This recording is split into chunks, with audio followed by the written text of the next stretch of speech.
اعوذ باللہ من الشیطان الرجیم بسم اللہ الرحمن الرحیم۔ سورہ انعام کی ایک آیت پڑھ رہا ہوں، آیت نمبر 165۔ وَهُوَ الَّذِي جَعَلَكُمْ خَلَائِفَ الْأَرْضِ ورفع بعضكم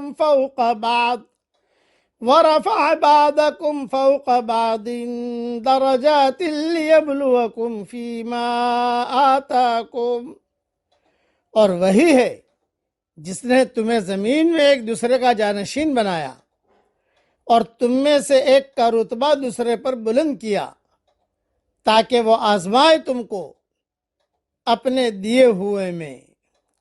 ان ربک سریع العقاب، آپ کا رب جلد سزا دینے والا ہے۔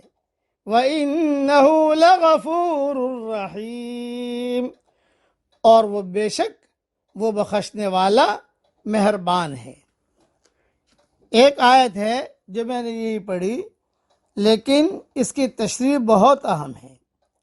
دنیا کا نظام یہ ہے کہ یہاں ایک شخص جاتا ہے اور دوسرا اس کی جگہ آتا ہے۔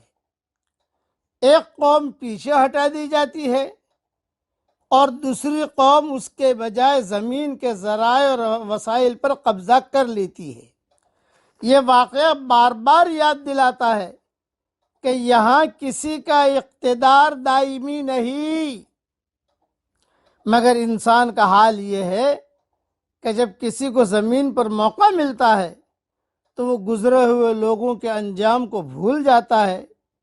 وہ اپنے ظلم اور سرکشی کو جائز ثابت کرنے کے لیے طرح طرح کے دلائل گھڑ لیتا ہے، مگر جب خدا حقیقتوں کو برہنہ کرے گا تو آدمی دیکھے گا کہ اس کی ان باتوں کی کوئی قیمت نہ تھی جن کو وہ اپنے موقف کے جواز کے لیے مضبوط دلیل سمجھے ہوئے تھا۔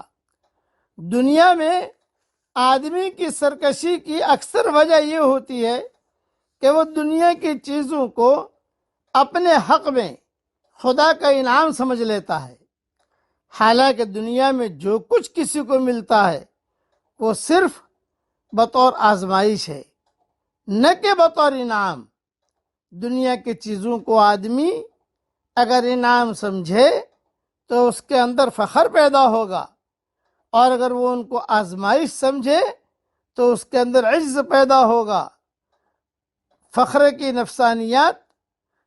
کی جو نفسیات ہوتی ہے وہ ڈھٹائی پیدا کرتی ہے، اور عجز اور تواضع کی نفسیات جو ہے وہ اطاعت پیدا کرتی ہے۔ آدمی کے اندر اس کی وجہ سے اطاعت آتی ہے۔ یہ بہت اہم تشریح ہے، اسے بار بار جو ہے آدمی کو سنتے رہنا چاہیے اور بار بار اس پر دھیان دیتا رہنا چاہیے کہ جو کچھ ملا ہے یہ بطور آزمائش کے ہے۔ لیبلوکم ایکم احسن عملا، ہم آزماتے ہیں تم کو کون اچھا عمل کر کے آتا ہے۔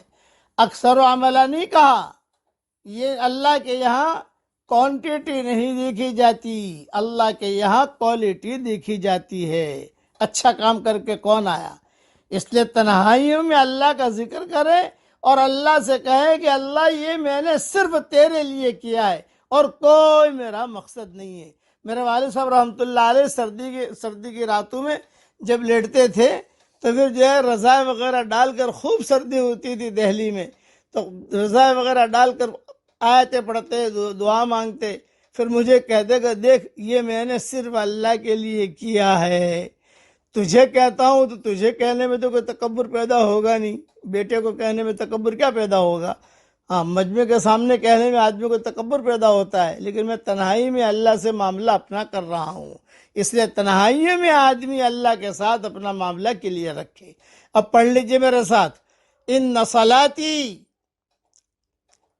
و نسکی و محیای و مماتی